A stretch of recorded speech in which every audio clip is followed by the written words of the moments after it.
How is the river going to react? How are the species going to react? Right. When you have saltwater intrusion with stronger, more frequent storms and more frequent droughts. So, are the sturgeon going to have habitat further upriver if there's saltwater intrusion? How is sea level rise impacting the sawfish? We're now seeing mangroves in the watershed. So, what does this all mean, and how can we all better prepare our community for the impacts of rising seas, but also ensure that our conservation efforts are there to protect the species?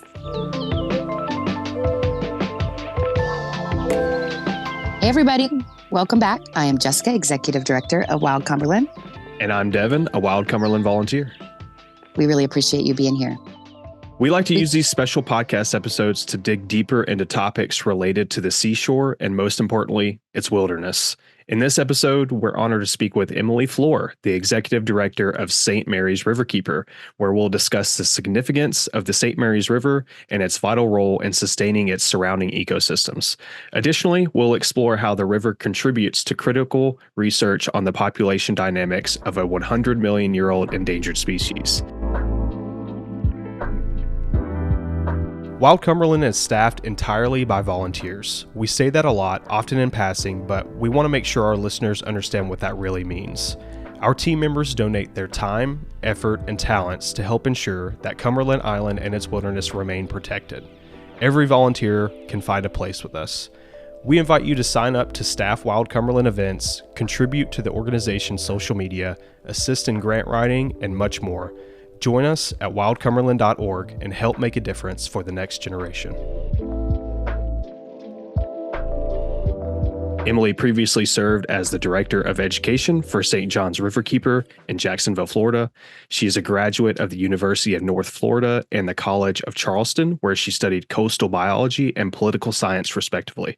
You can learn more about and support St. Mary's Riverkeeper at stmarysriverkeeper.org. Welcome, Emily. We are thrilled to have you on today. Well, thank you for having me. For sure. Thanks for joining us on this evening. I always like to begin by hearing directly from our guests about their journey. So could you share a little bit about your background and just kind of how you came to be involved with St. Mary's Riverkeeper? Yeah, well, you did a little bit of a background on that for me. Thank you for that. So I did grow up in Charleston, South Carolina. Lived there most of my life up until college. When I went to college at Charleston, got a political science degree, wanted to do good in the world and the environmental realm. Went to my first interview, realized maybe politics was not the way I wanted to go. But I also graduated at, during the recession. So jobs were not plentiful. Right. So I did a little travel, did some contract work in environmental education, and then moved to Jacksonville in 2013, where my parents had moved a few years prior to that, and went to University of North Florida, went back to school, got a coastal biology degree and a chemistry minor. In my last semester of college, I decided to pursue a job in environmental education. So I got the job at St. John's Riverkeeper and did that for about 5 years. A lot of hands-on outdoor education, taking kids out on the water. Worked there for 5 years. And in that 5 years, I took out over 25,000 students on the St. John's River, doing all hands-on river science stuff. So water quality testing, talking about watersheds, showing their impact visually with their connection to the ecosystem, being observers of wildlife. What birds did you see? Did we see a dolphin? All that kind of great stuff. Generated a program in Putnam County where all second graders got to go out on the St. John's River as well. So it was really, really fulfilling work. Got married, had kids, did all of that. And so I decided it was time for the next step in my career and applied to be the executive director for St. Mary's Riverkeeper, and very grateful that they chose me to lead the organization. It's a smaller watershed than the St. Johns River watershed. I have 4 counties that I work in. St. Johns Riverkeeper has about 15. So Wow. I'll take my 4. And so, yeah, I've been doing that for about 2.5 years now. Get to meet great people, collaborate with some great organizations, such as Wild Cumberland, places that I know that are organizations that are run by people that are passionate about what they do. And we work together to ensure that the watershed as a whole is represented, from swamp to sea. That's great. So you've come to St. Mary's Riverkeeper with, sounds like, a lot of experience, both life and professional. And you've done a terrific job, increasing both the visibility and the public appreciation for St. Mary's. And you said that was over the last, 2.5 years, 3 years, something like that. Yes. It feels like longer than that. I just have to say, Emily, what does. you've been able to accomplish in that watershed has been tremendous. And we're really, really grateful to work with you. It's St. Mary's River watershed is very fortunate to have Emily at its helm right now. For sure. You've really hit the ground running on that one. But I think it would be great if we start with the basics of kind of St. Mary's River, just for those listening who may not know what exactly that is. So first, can you describe the St. Mary's River for our listeners and kind of describe where it starts, ends, what it looks like, what it feels like? Yeah. So the St. Mary's River, I mean, I'm not biased at all, is, the best river. Right. Gotta be. But it's really, I say unique. It might not be as unique as maybe somebody would think, but it is, it's a border river. And Georgia does have, several rivers that form the borders between states. And they have several rivers that start in one state and end in another state. And it's caused some political issues and water wars between states. But the St. Mary's River is the border between Southeast Georgia and Northeast Florida. It's the reason why it looks, you get closer to the Atlantic Ocean on the Florida-Georgia coast, and you get that little square root value sign instead of it being a straight That's a shot. really good description. It is. Yeah. So you as you're heading down, heading east along the Florida-Georgia line, you get to a point where it just does the square root value sign, or I don't want to say check mark because it's not that pointed. Yeah. But it's more rounded. But that is the St. Mary's River, and it's pretty special in that the river starts in a swamp. And most rivers, actually, their terminus is a swamp. Think of like the Louisiana swamps. And so the St. Mary's and the Swanee rivers begin in the Okefenokee swamp. And then it flows out of that southeastern corner, the St. Mary's does, flows south, and then it finds its only cut through Trail Ridge, which is a natural feature that is about 5,000 to 7,000 years old. It's an ancient barrier island. So when the water levels were much higher, just like you have Cumberland Island, Trail Ridge used to be the barrier island. Wow. And so, it finds the cut through that 100-mile long Trail Ridge, flows east, and then it runs between 2 ridges. And so it flows north for about 30 to 40 miles, finds a hole through that ridge, and then flows east out to the Atlantic Ocean for about 70 miles. So that's where you get your square root value sign symbol looking river from. So yes, the St. Mary's River starts in the Okefenokee Swamp and flows 130 miles to the Atlantic Ocean as the border between Southeast Georgia and Northeast Florida at Cumberland Island National Seashore and Fernandina Beach, Florida. So the St. Mary's River is bookended by 2 national treasures. And I think that that's really something that people don't pick up on. They know about the swamp. They know about Cumberland Island. They're known nationally. They're known internationally. They're visited by people from around the world. And then you're missing the connector piece between them. And so that's something, an initiative that St. Mary's Riverkeeper has tried to capitalize on, is you have all this ecotourism going on at the beginning and the end of the river. And how do you get people to stop in between? Sure. So that's one of our initiatives that we're trying to capitalize on. Man, that's an incredible way to kind of put that with the bookends and everything, yes. Because you never really think about it, because I go to Cumberland Island, I get on the ferry, I ride down the St. Mary's River and go to the island. You never really think about what it's wedged between and kind of what starts it. What were you going to say, Jess? Well, and to your point, Devin, the amount of time that you're on the ferry only allows you just a glimpse of really what the St. Mary's River has to offer. So, Emily, why don't you tell people a little bit about what they experience on the St. Mary's River in general? Yeah. So when people are going out to Cumberland Island, it's an estuary, and I have a coastal biology degree. I love the estuary. They are great habitats for, they're great nursery grounds. They're great habitats. They're beautiful. You get to see the tidal impacts. I love the beach. So I'm all about estuaries. But I have to say the freshwater section of the St. Mary's River has topped my love of estuaries. Yeah. I never thought I would say this, but it's visually stunning. It is. It's very different than anything you've really have seen. So the St. Mary's River there's only one city actually on the river, and it's the city of St. Mary's. And then that's at the terminus of the river. So you go upriver on a boat and you'll just see trees for miles, and occasionally you'll see a house or a couple of houses, and then it's all wilderness again. I'll get to in a little bit, but that has to do to the natural flooding of the river. But it's a very remote river, and so people go out there and they want the silence. They want to get away from the hustle and bustle of their life. And we know all that about kind of that. Stuff. Yes. Yeah. So, right. People come to Cumberland Island for remote wilderness experiences, right? Not knowing that actually you can go to the swamp and get that.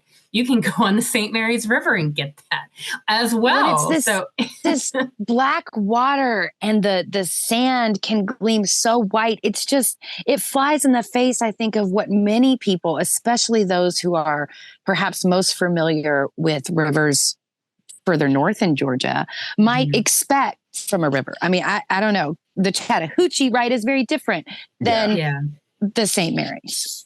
Yeah, so that black water comes from the tannic acid. So it's a black water river. You look at it, and on a beautiful, clear day, it is a mirror image. And it's very, it kind of messes with your mind a little bit of like, where does the water start kind of a thing? Yeah. So, and on a beautiful, calm day, you can see the reflection of the trees and the blue skies and the white clouds. But what's really impressive are the sandbars. Trail Ridge, again, was a barrier island. So it has the same sugar sand that you would see at the beaches of Cumberland Island and along the coast, anywhere on the coast. So you pick it up, and you can build sandcastles out of it, and they're absolutely stunning.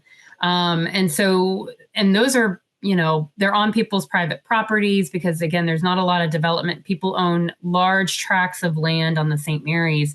And so these sandbars are their beach. You paddle down it, you take a boat trip down it, you'll see the beach chairs, you'll see the inflatable toys, you'll see the rope swings that at low water, you're like, why is that tree swing so high up in the air? And then it floods and you realize, oh yeah, okay, well, never mind. I've actually seen one of those metal slides, like jerry rigged into a tree. Oh, wow. Yeah. So we have a paddle stretch that has that slide on it, and it looks terrifying how high up it is if you're paddling at low water. It sounds like it, yeah. Yeah. So on a beautiful, clear day, you're on the St. Mary's. It's quiet. There's nothing but trees. And if it just rained, the trees are all green, the black water, the white sand, the blue skies, Incredible. The white clouds. It's breathtaking. It's an image that I don't think a lot of people get to experience on waterways near them. And you could do that for miles and miles and miles. You may have pockets here and there on other rivers, but this one, it's actually a little terrifying that you don't have cell service in some of these places. And so it's like, this is that really appeals nice, to our demographic. I don't know. What happens if I have an right crowd accident? here. Yeah. Well, I think we're preaching to the right crowd here, for sure. Yeah. Yeah, it sounds like an incredibly diverse river, not only in the wildlife that it supports, but just like the different ecosystems that it does and everything. That's crazy. Yeah. I got to explore the rest of this. We got to sure. go for a paddle, man. We do. Yeah. I'll bring my kayak down there. It'll be awesome. Yeah. Figuring out the shorter paddles. There's a lot of longer paddles. Most of the paddle stretches, like the public access boat ramps, are usually around 10 miles apart. They seem to be strategically 10 miles apart, which is about 4 to 6 hours of a paddle, depending on water levels, water flow. It is. So we're figuring out where some of the easier ones can be. But again, with water flow, I mean, it could zip you right down if it had just rained. Like a 4-hour paddle could take you 2 hours. You're just trying to like steer. You're not even paddling. You're just steering.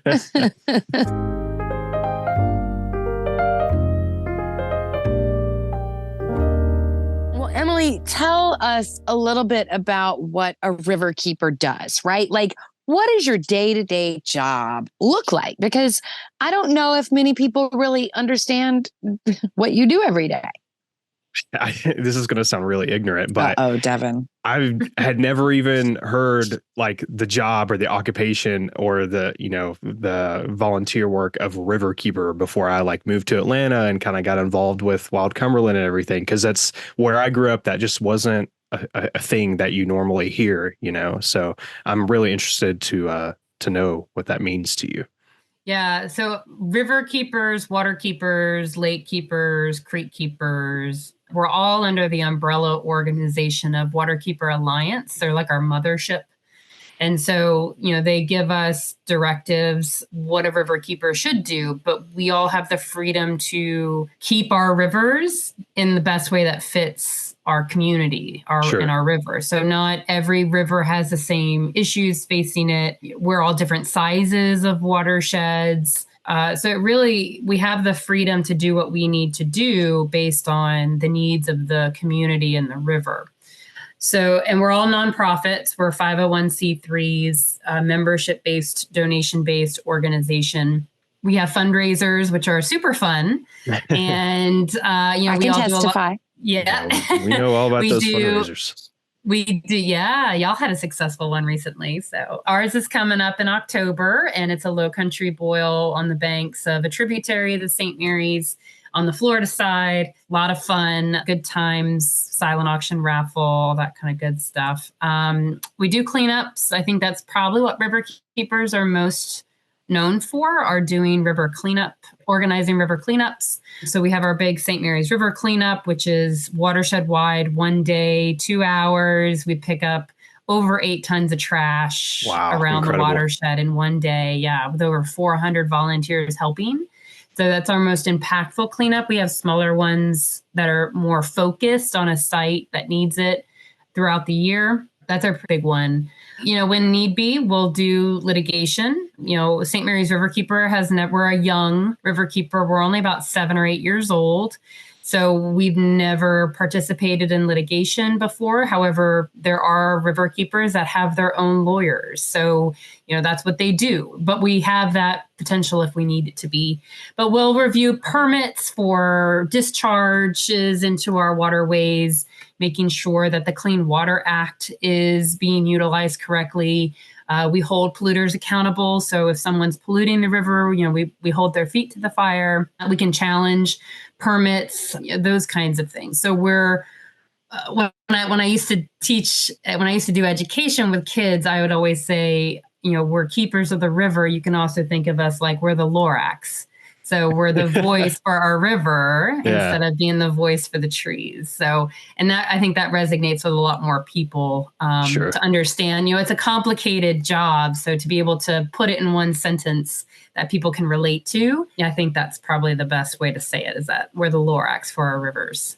That's an excellent way to put it. That's so like you have so many tasks as just one Riverkeeper organization to, try to keep that river healthy for its ecosystems, everything. Do you do like water testing a whole lot on the river, or how often is the water testing going on? That's one of our biggest programs that we do. That's the active way we can keep an eye on the health of the river. And we can see changes year to year. So, water quality results in winter are going to look completely different than they will in summertime.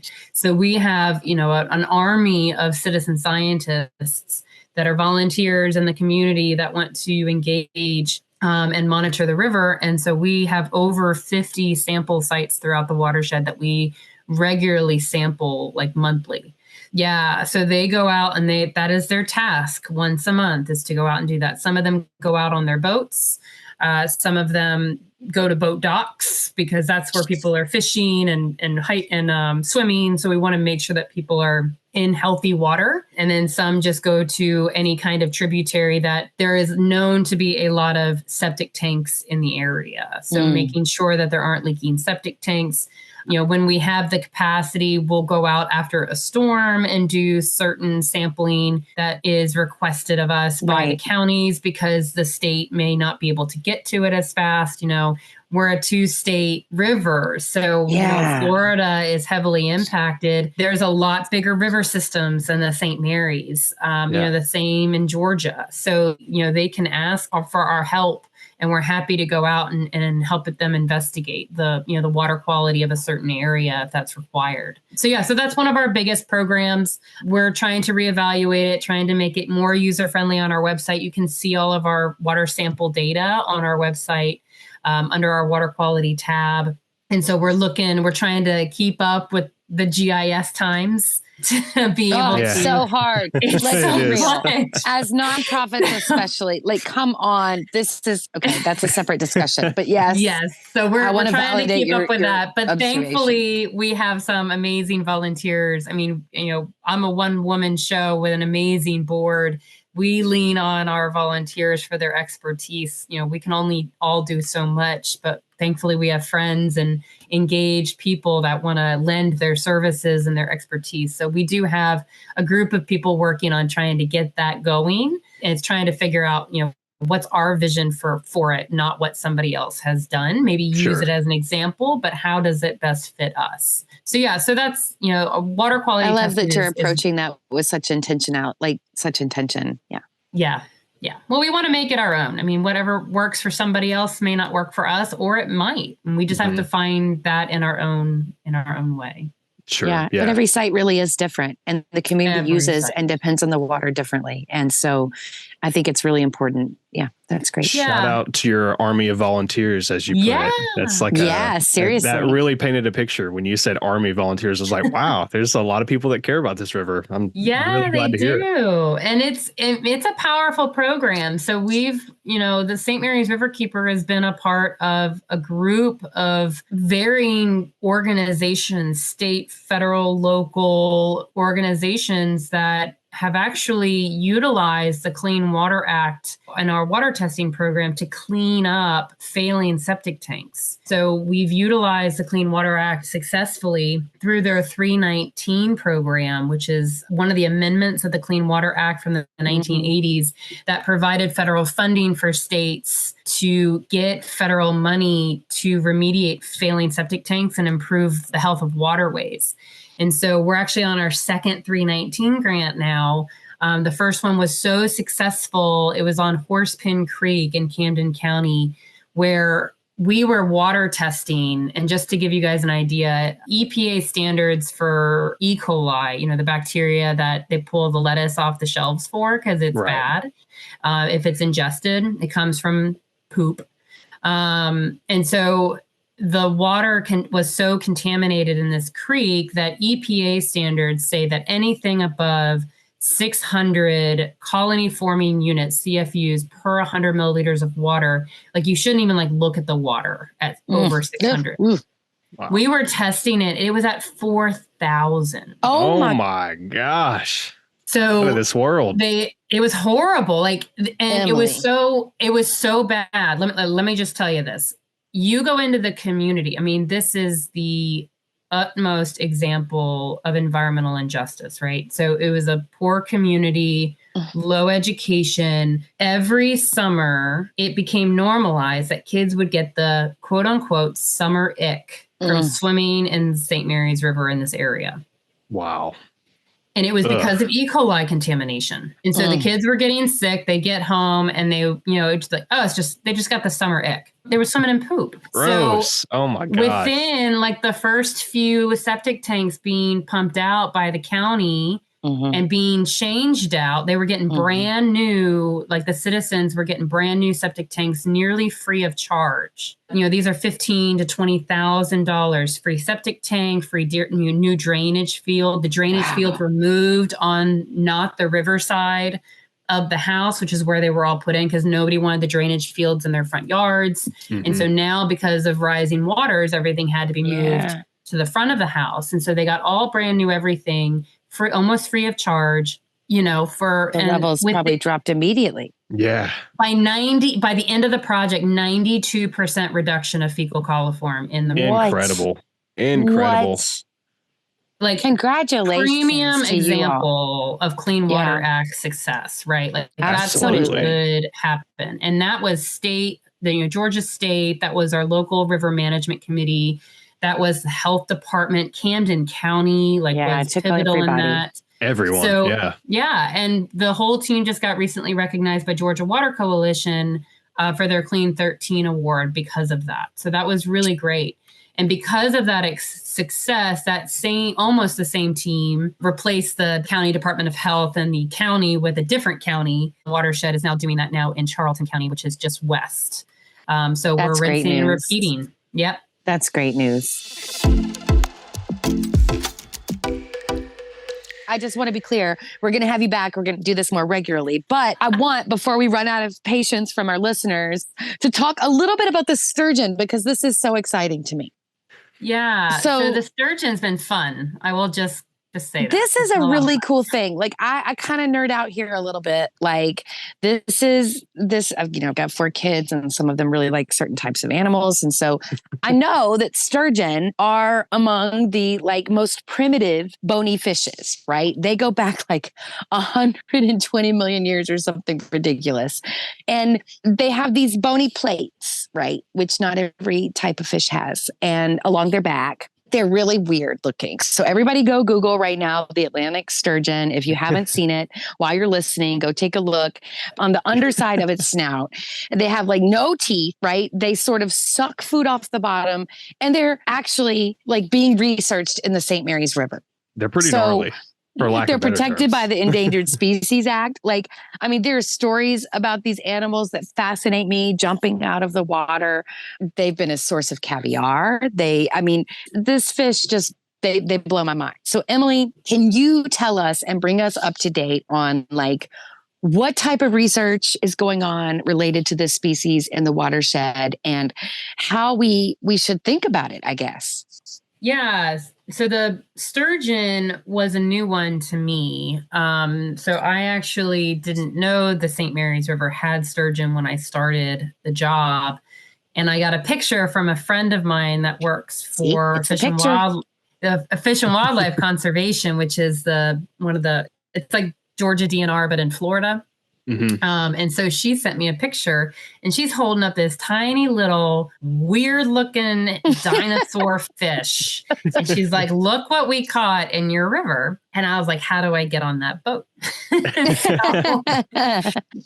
So she put me in touch with Fish and Wildlife Service in their Peninsula office. And they got me on a boat a couple of weeks later. Didn't catch anything the first year, but we did in 2023. And so that was really exciting. So there's a picture, and I'm holding a 2 or 3 year old Atlantic sturgeon in the estuary. First, I need to see this picture because I bet it's adorable. Yeah, you gotta send that to us. Hold on. I got to back everybody up. So you guys were on the river counting the population of sturgeon, in part because this is critical habitat for the species, right? Yeah. So thanks for taking us back, Jess. So the sturgeon, the St. Mary's River, were thought to be extirpated, which basically means the native population was extinct.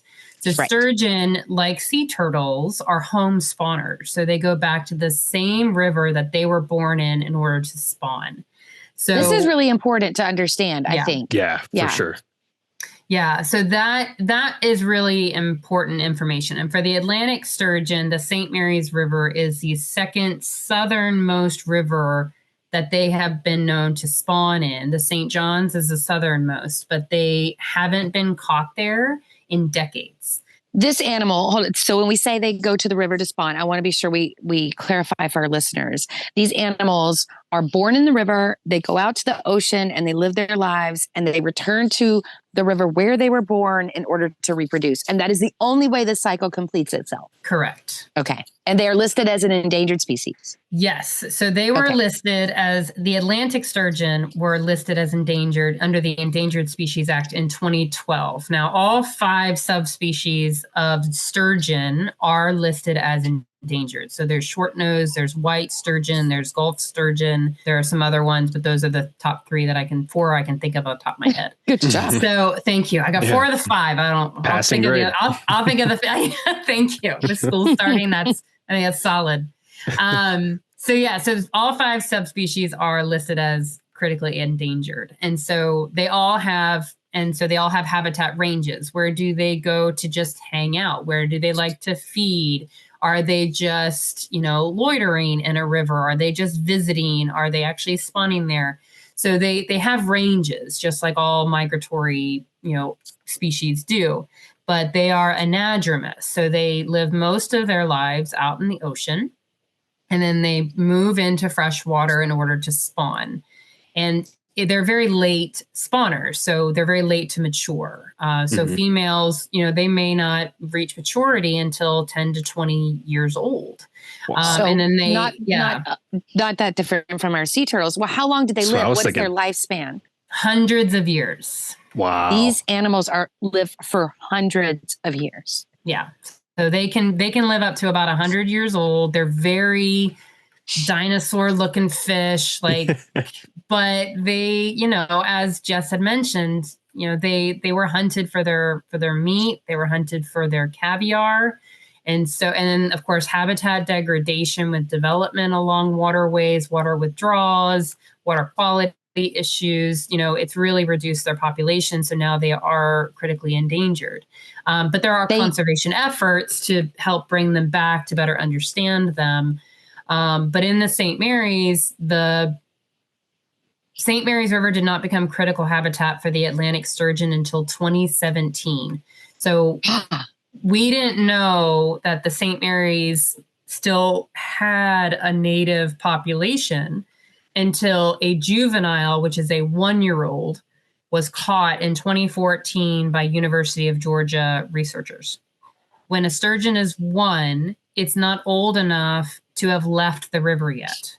So between 1 and 3 is when they can start kind of teasing out of the river. Moving so about, a 3-year-old, we don't know if they are actually born there unless we do genetics work.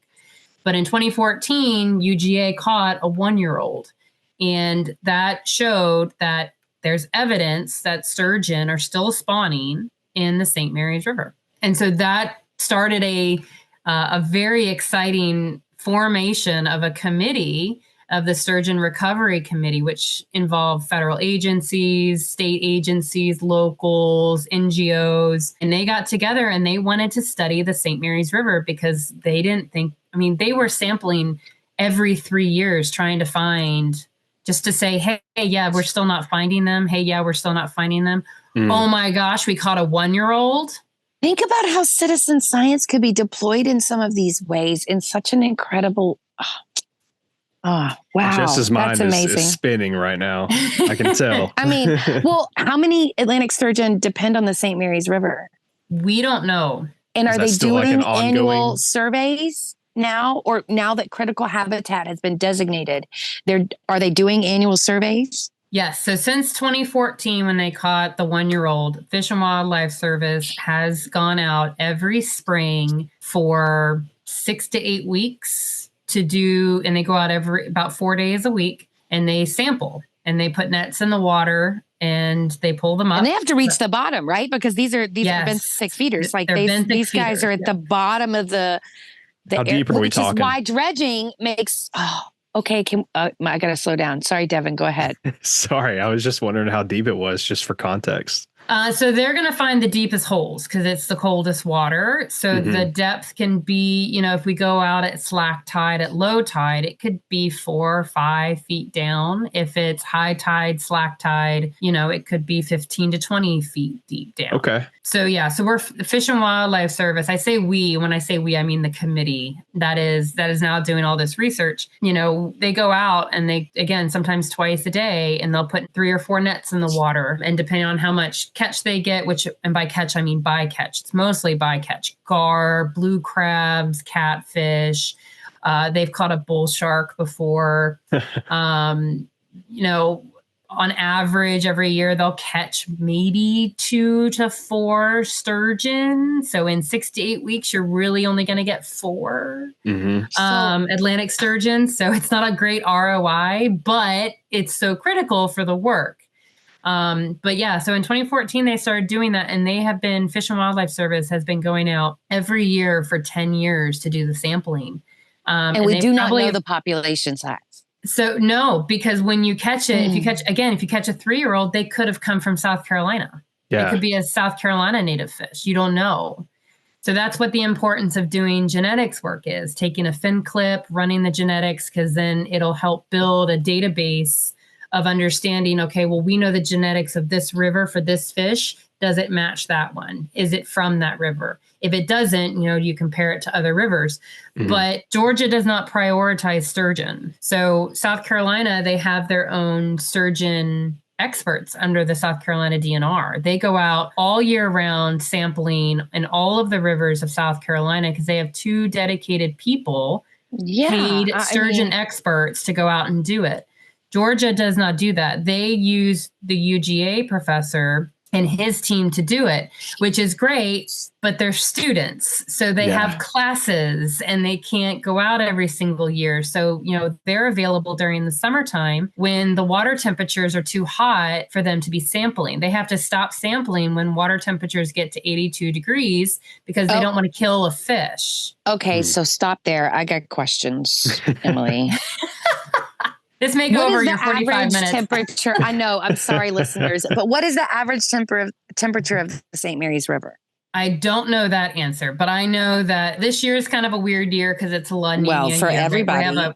We have a higher hurricane season and the temperature in the waters are warmer. So this year's sampling actually ended 2 weeks early because the water temperatures were reading as if they were mid-July.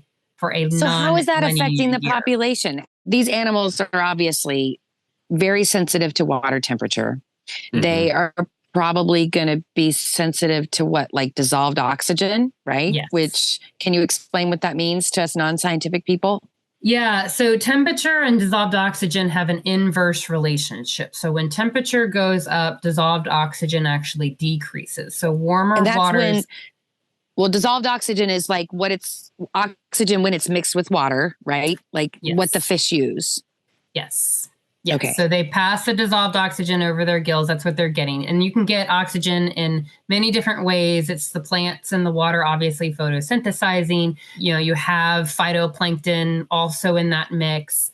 And you get oxygen put into the water through wave action. So all the bubbles and everything, whenever you're making a wake or you see it crashing on the beach, that's adding oxygen into the water from the air. That makes sense. Okay. Yeah. So oxygen will decrease, which means it'll make it harder. It'll stress out the animals, the gill breathers. Harder to breathe for them. Harder to breathe when the temperatures increase. So fish tend to move to deeper waters. Which tend to be colder, or they move out to the ocean. And so that's where you'll see a lot of movement of fish when it comes to dissolved oxygen and temperature. So when do you have know these, the dissolved zones, oxygen levels for the St. Mary's River, or do they vary based on location? I mean, I assume there is variation. Yes. Yes. But what is the average dissolved oxygen level? So you want a dissolved oxygen level of between 4 and 6 parts per million. That's pretty much what most fish are comfortable in. You do have the rare circumstances where, fish can live in lower dissolved oxygens, but that's when you start getting the indicators of health. So if you only catch those and you know that your dissolved oxygen is pretty low and may not be holding a good biodiversity of creatures. But you want to keep your dissolved oxygen between 4 and 6. And so that's roughly what you want it to be. Now, if it goes below 4, the researchers' permits say that you cannot sample for sturgeon if it's less than 4 ppm and the temperature is above 82 degrees. Because if you bring them to protect up, the animal. yeah, Right. so you don't kill it. So they're going to be hanging out in the benthic area, which is where your nets are. And if you pull them through that warmer water, you're going to be stressed, right? Think of your own stress. You're going to start breathing Yeah, heavier. like being pulled into the atmosphere, right? Like without plane. Yeah. So now you're forcing them through warmer water, which has less dissolved oxygen, and then you're removing them from it entirely from the water. So it'll just cause a lot more stress.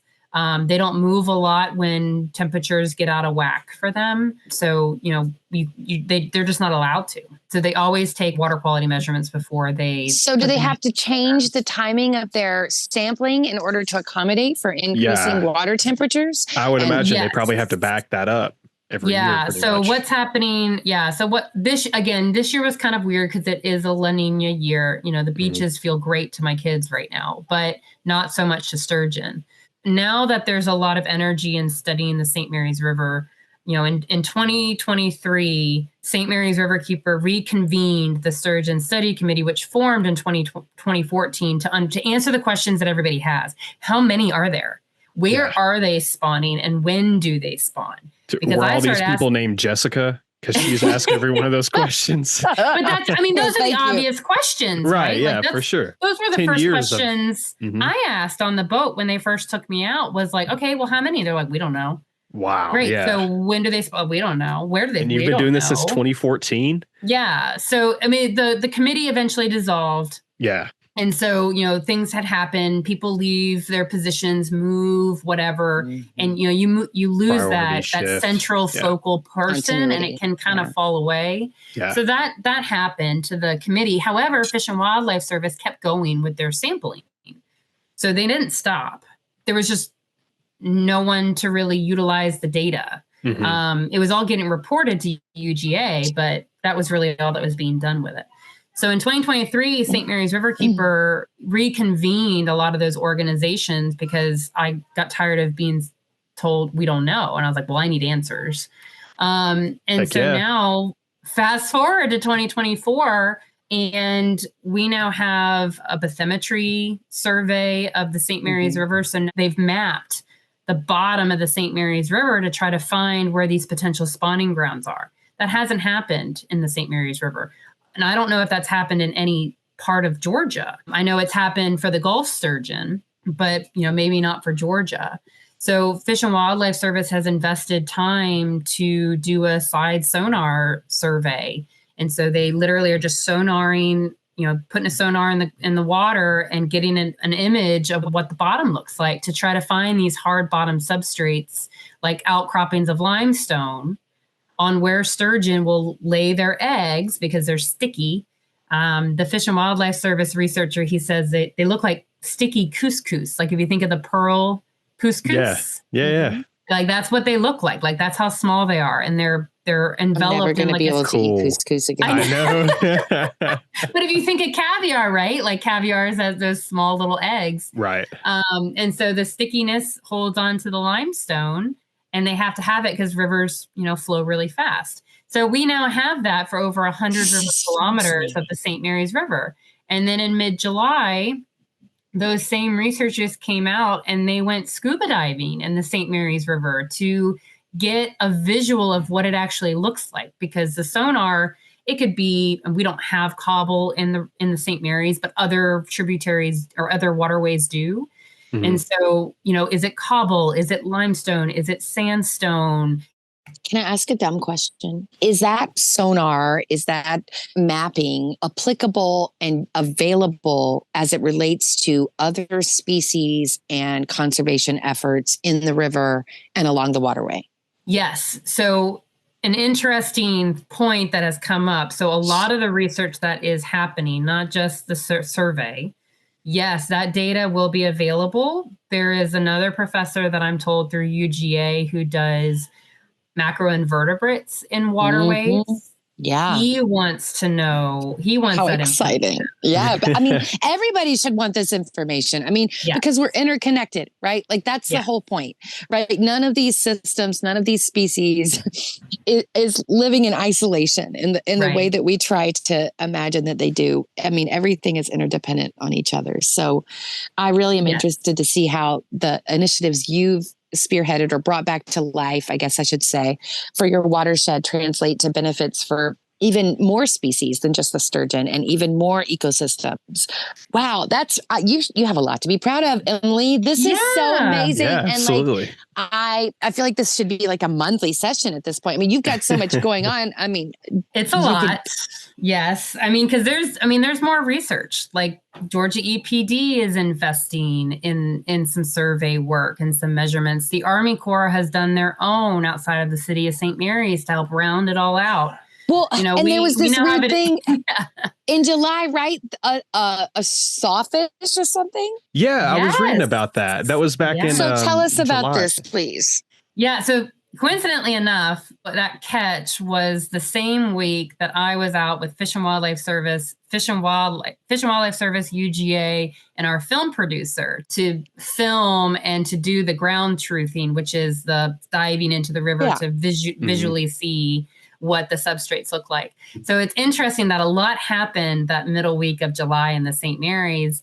So I'm a graduate of the University of North Florida College, coastal biology program, and actually worked under the professor that caught that fish. How cool. So I called him up cool. after I got a call from a Brunswick reporter and was like, so there's a sawfish in the St. Mary's. I was like, I'll call you back. So I called my old professor and said, what is happening? So the sawfish is critically endangered. Mostly you see sawfish in abundance. And by abundance, I mean, obviously there's not a lot. They're isolated abundances in Southwest Florida. And there are these crazy they're actually rays. They're more closely related to rays. So when you remove the rostrum, which is the saw for their nose, the mouth is on the bottom. Their bottom looks like a ray. And so they're benthic feeders as well, but they have these massive, they look like chainsaws. Yeah, they look like they've swallowed a chainsaw and then the blade is just coming straight out of their mouth. Yeah, right? and they got a flat bottom. Very appropriate name. Yeah, so so it's very interesting. But so they're critically endangered, and there has been sightings of them further up on the eastern seaboard of Florida. And so, if you catch a sawfish, we have contact NOAA. There's ways to report it. I'm happy to share that information. It's on our website, but, trying to release it as quickly as possible, keeping it in the water. They are, again, very sensitive to catches, but this thing was 10 feet long. Whoa. 9.9 feet Emily. long. It wasn't a baby. It was a fool. It was a full sawfish. Bless his heart. They haven't caught a sawfish in the St. Mary's in 16 years. Whoa. So this is a really good indication of the recovery of the species. Yeah. So the state and the feds have banded together when the sawfish were on the brink to say, okay, we need an educational outreach program because their biggest threat was bycatch, right? Those big nets. Yeah. Fishermen for going most out. marine animals, right? Yeah. Well, and fishermen catching them, but not knowing how to appropriately remove them, right? Because no one wants to get near that saw. Tangled up with a 10 you see saw. You see a 3 feet saw beak from a fish, you're like, I'm not touching that thing. Yeah. So they did, they had an initiative where they did educational outreach, and now we're seeing the recovery of the species. But what's interesting is that they are mostly found in mangrove habitat. Well, that brings us to a whole nother topic. It does. Let's do another hour. But all species are moving northward, right? Like this is indicative of the changes happening on a broader context on our planet, right? And I am so pleased that you are championing the research and surveying necessary for all of these species to have the baseline data we need, at least, to be able to know how to protect them, know how we're impacting them, and how we can continue to protect them for the future, right? I mean, that's what we're all in this for. Ugh.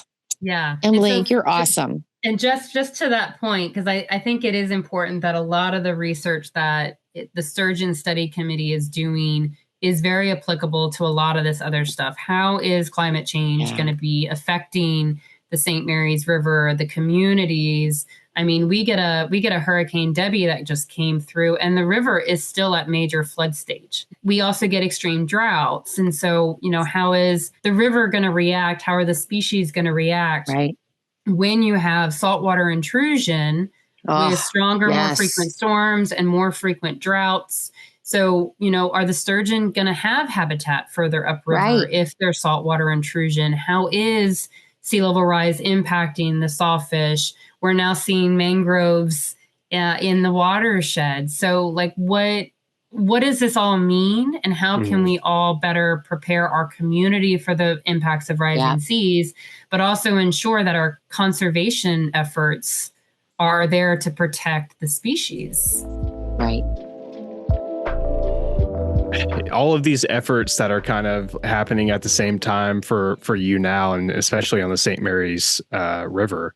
I mean, I bet that just goes back to your organization and the work that you've done to clean up that river and just keep it that way. So what your organization and you are doing with the river is so commendable. It just makes my heart happy. We got the all river these different is things. So fortunate to have Emily at the helm. I mean, it really is. And I think we could probably talk for 3 more hours about how Cumberland Island and the St. Mary's River are, of course, interdependent, right? And how the health and well-being of our watershed and our wilderness is a priority for both of us. So I hope you will come back. I hope we can do this again more regularly. I hope you'll call us when you have more cool research or work we can help support and lift up and reach a broader audience, because there are some really, really amazing things happening in science in your watershed. Emily, before we go, will you let our listeners know where they can go for more information and how they can reach out to the Riverkeeper? Yeah, so we have our website, stmarysriverkeeper.org. We're on social media. Facebook and Instagram are the only ones I can handle. Again, one woman show. So I do the social media too. But that's where we keep tabs on your fundraisers and your events and your volunteer cleanups and all of those things. Yep. You could become a member, get our newsletters to stay up to date with everything we have. Last year, we started doing boat tours on the St. Mary's River. So we have 2 coming up this fall. One's already full. So we have one up in December. We need to do a special Wild Cumberland St. Mary's boat tour. Absolutely. Yeah, that would be so much fun. I'm definitely on that boat. Yeah, that sounds awesome. Happy to help coordinate on that one. In October is our biggest fundraiser of the year. So we have our Toast to Clean Water fundraiser. Again, on the banks of a tributary overlooking the city of St. Mary's on the Florida side of the river. Beautiful. Biggest fundraiser of the year. We appreciate Wild Cumberland's contributions to that for a raffle item basket for all of their goodies. So thank you. You can count on us. Always. Yeah. So we have a lot of those events coming up, a lot of outreach events. So if you're in the area, in October is prime outreach event time. So we have our Right Whale Festival in Amelia Island. We have our You'll be seeing Emily everywhere in October. Mm-hmm. Yep. Yeah. Hopefully my volunteers more than me sometimes.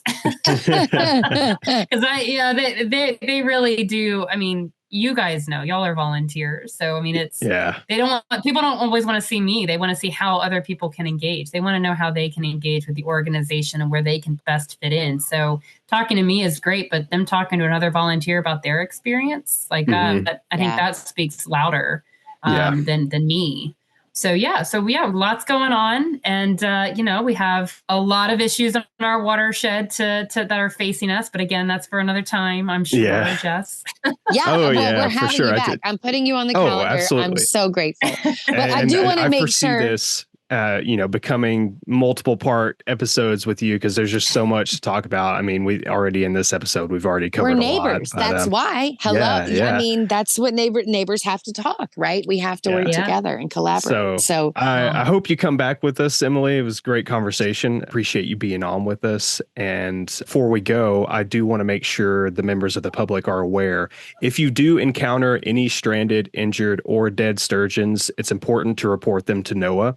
You can do that at Sturge 911. That's STURG 911. Or you can do it by email at noaa.sturge911@noaa.gov. That's helpful. That's a really good tip. We know how valuable your time is. So thanks for choosing to spend some of it with us. Thank you. Well, thanks for doing what y'all do. I appreciate it. You're the best, Em. You're the best. Stay wild.